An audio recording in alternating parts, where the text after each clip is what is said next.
today we are going to discuss about the soft computing regarding the case study on digital transaction using the soft computing. So soft computing is nothing but a technique. It gives the approximate solutions for the real world problems. It mimics the human-like reasoning, and it applies the tolerance on the uncertainty and imprecision as well as the norms. So let us start our discussion, and Haris Kumar, you can start giving the introduction regarding the case study. Yeah, thank you. So today we are here to discuss a case study problem on soft computing. Today the problem what we are up to is spam detection and other bank frauds which are occurring in our day-to-day life.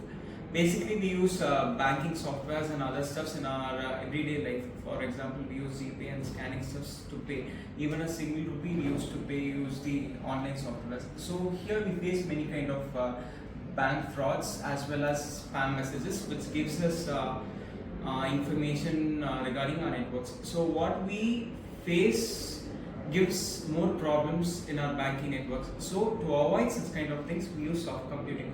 For example, in soft computing, the data what we provide to the software is used by us. So here we use the uncertain data to develop the software. That's it. Thank you. Yeah, so let me explain the problem. So in today's world, there are lots of people doing transactions. For example, there's one person A. He has multiple accounts in different banks.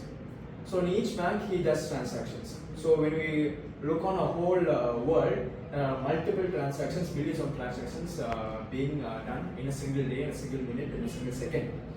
So what the problem is here is banking systems face or banks face here is that fraud occurs, fraudulent transaction occurs, but they don't know to identify which particular transaction is the faulty one. Another thing is those who do the crimes, like the cyber crimes, they change their patterns frequently. They don't hold on to a single technique. They change technique each and every time they do the fraud. So these are the challenges that currently are here. So banking systems should identify here. As Emmanuel told, like, the problem is fraud transactions are happening, and they are following so many techniques to do the crimes, right? So in order to handle all these things, we are going for the soft computing techniques. So it will be introduced by Asmin. So as Iman mentioned earlier, it was said that in the transactions there will be like unrelated patterns, right? So maybe in the time between transactions, there will be some patterns, like one transaction will be made like in a store. If you are taking a store, there will be some kind of a hidden transaction, daily 1,000 rupees something being transferred, which the owner doesn't know where it's going. So you can use three kind of soft computing techniques to identify these patterns. First of all, we can use the artificial neural networks. What this neural networks does is it will help you identify these deep patterns hidden inside these transactions. When you take maybe a major institution like maybe like a bank or something like that, in that there will be like millions of transactions happening every day, right? To millions of people around. So inside that, if you want to find those fishy transactions or the scam ones, you have to use artificial neural networks, which can go deep inside and find those transactions. Second of all, you can use fuzzy logic. So what is fuzzy logic? It's like usually when you predict, you will say yes or no, right? If it's not a rain tomorrow, you will say yes or no.